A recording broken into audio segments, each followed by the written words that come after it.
inuuli natin yan. Kasi violation yan ng Section 30C ng Republic Act 4136.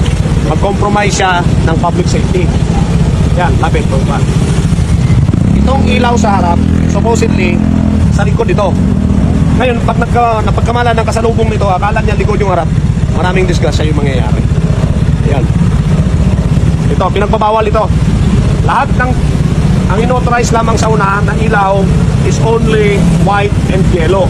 Yun yung inauthorize ng batas. Na supposedly, itong red nasa likod ng motorsiklo.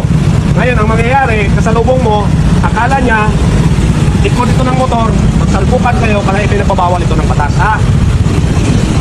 Section 30 ng Republic Act 4136.